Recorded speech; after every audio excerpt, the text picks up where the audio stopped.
Alright, i-update ko lang po kayo sa mga OLA na sinubukan nating utangan itong mga nakaraan at unahin natin ngayon na ipapollow up at i-update itong ating utang dito kay Quickla. Kung naging okay ba siya sa akin after these weeks ng pangungutang ko sa kanila o kung naging hindi ba talaga maganda yung kanilang sistema ng interest na ginagawa. So pero bago lahat, paki-subscribe po ang aking channel, Sir Johnny 2.0, para sa mga legit at honest reviews na sasabihin ko sa inyo at hindi yung puro kwentong barbero na okay daw kahit hindi naman.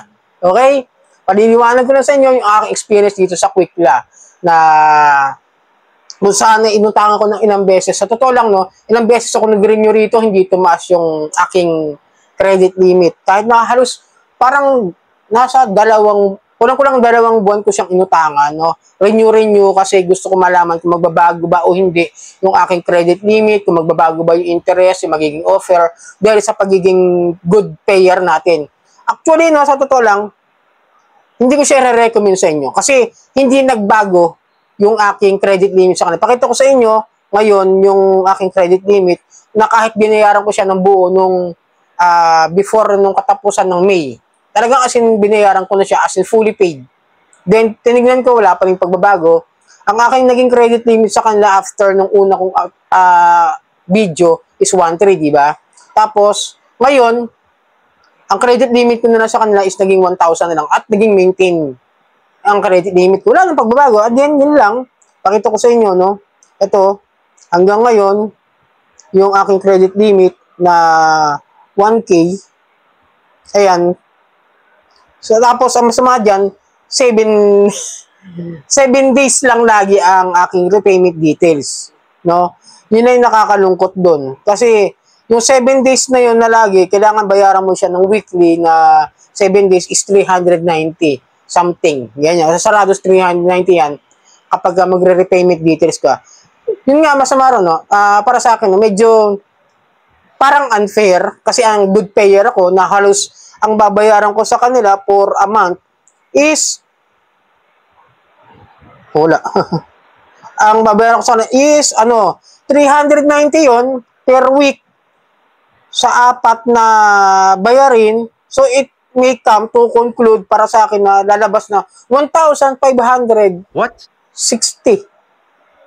yung monthly ko sa kanila. Yung 1,000 ko, babayaran ko siya ng 560. So, I will not recommend this kind of OLA kung hindi nyo kayang bayaran. Ako, sinubukan ko lang para sa inyo at ginagamit ko siya in case of emergencies na kailangan ko magbayad ng ibang mga utang ko. Okay? Pero hindi ko siya nare-recommend sa inyo at hindi ako promoter ng Quickla o ng Mocha Mocha. Dahil mayroon tayong twist, mga ka-Johnny. Alam nyo kung saan ako tumaas ang offer ng aking credit limit? Maniwala kayo sa hindi. Sa Mocha Mocha, tumataas yung aking credit limit. At hindi kay Quickla. Pakita ko sa inyo yung pinakaunang credit limit ko kay Mocha Mocha. Ayan. 1.3 po ang pinakaunang credit limit ko na hindi ako na-approve. Lagi ako reject sa kanila.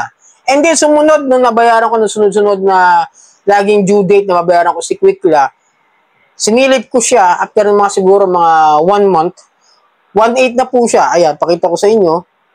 Ayan, 5.9, di ba? Kasi sinubukan ko siya parang something na May. Kaya makikita nyo, May 9 yan, no? Diba? Binigyan niya ako ngayon ng 1.8. Hindi bigyan ako ng credit limit 1.8. Ha? Linawin ko lang.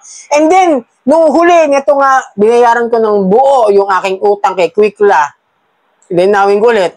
Binayaran ko na siya ng buo ng pa 300, 390 na ganon. Sa isang araw lang nung nagkapera ako. Nagulat ako, kay Quickla, walang pagbabago. Pero nang sinilit ko po itong si Mocha Mocha, dito ko napansin na pagsilip ko nung huli, ito lang nakaraan, is 5,000 na po. Kasi, hindi naman tayo masyadong issue dito sa kanila eh. Magkapatid naman kasi yung dalawang yan. Siyempre, ang style niyan, offeran ka ng isa, pag nagkakaproblema ka ngayon doon sa isa, dahil sa overdue, si kapatid niya nag-o-offer din niya ng iba. Diba? Parang isasalang ka sa gigisa ka sa sarili mong mantika, no? Ito by by my shared experience. At hindi paninirang puri din sa mga ulan na inutangan natin.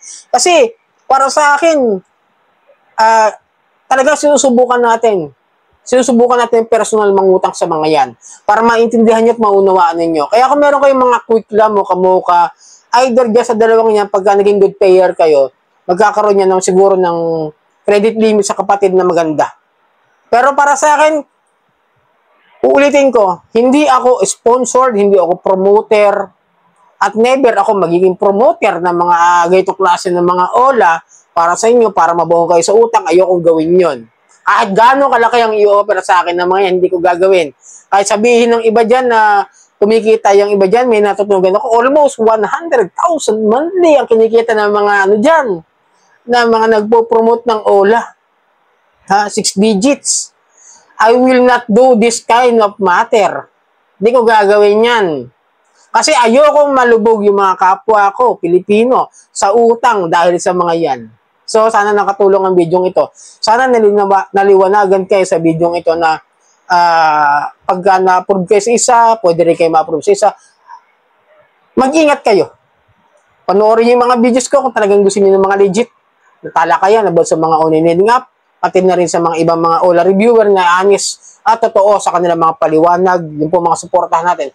At sana pakisubscribe po yung aking Sir Johnny 2.0. Paki-like na rin po, share, hit nyo yung notification bell para updated po kayo sa mga videos na ginagawa natin dito about sa usapang OLA reviews at honest. Maraming pong salamat at hanggang sa muli.